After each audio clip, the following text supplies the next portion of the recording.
Winnie the Pooh and the Blustery Day Adventure Chapter 1. Oh, bother.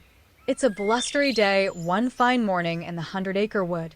The wind whistled through the trees, and the leaves danced in the air. Pooh Bear stood at the door of his house, holding onto his scarf as it flapped wildly.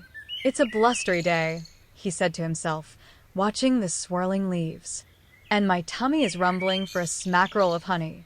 Pooh shuffled inside and opened his cupboard, but, oh, bother, he exclaimed. No honey. He tapped his head with his paw, saying, Think, think, think. Where can I find some honey? Suddenly, a gust of wind blew through the open window, sending a piece of paper flying into Pooh's paws. It was a note from Christopher Robin. Dear Pooh, let's have an adventure today. Meet me by the big tree. Love, your friend, Christopher Robin. Pooh smiled. A new adventure. Perhaps I'll find a smackerel of honey along the way. Chapter 2. Friends on the journey. As Pooh waddled through the blustery forest, he met Piglet, who was clutching his scarf tightly. Oh dear, Piglet squeaked. This wind is so strong, I might blow away. Don't worry, Piglet, Pooh said, holding Piglet's hand. We'll face the blustery day together. We're going to see Christopher Robin by the big tree. Would you like to come? Oh, yes, please, Piglet said, feeling braver.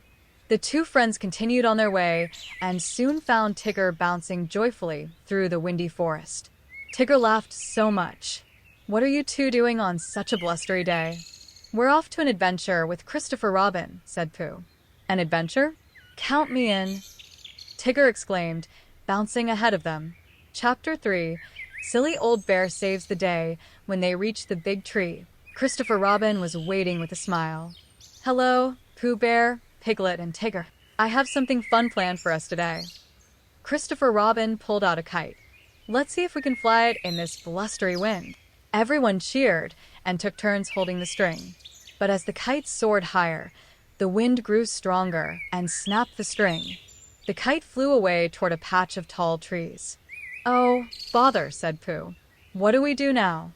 Think, think, think, he muttered, tapping his head. Suddenly, he had an idea. I'll use my scarf to catch it. Pooh tossed his scarf into the air, and the wind carried it toward the kite. With a gentle tug, the scarf wrapped around the kite string, and Pooh pulled it back down. Bravo, Pooh Bear! Christopher Robin exclaimed, hugging him. You're a hero, you silly old bear. Pooh smiled shyly. I suppose even a bear with a rumbly tummy can be helpful. Chapter 4.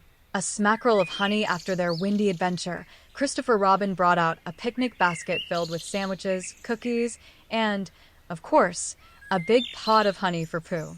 Oh, honey, Pooh said with delight, dipping his paw into the golden treat. What a perfect smackerel for a silly old bear. The friends laughed and shared their picnic, enjoying the blustery day together. As the wind calmed and the sun began to set, Christopher Robin said, Thank you, Pooh. Today was an unforgettable adventure. Pooh smiled at his friends, his tummy full and his heart even fuller.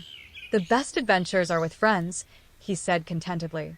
Moral of the story: Winnie the Pooh's windy adventure reminds us that with courage, teamwork, and a little kindness, even the blusteriest days can become wonderful memories with friends.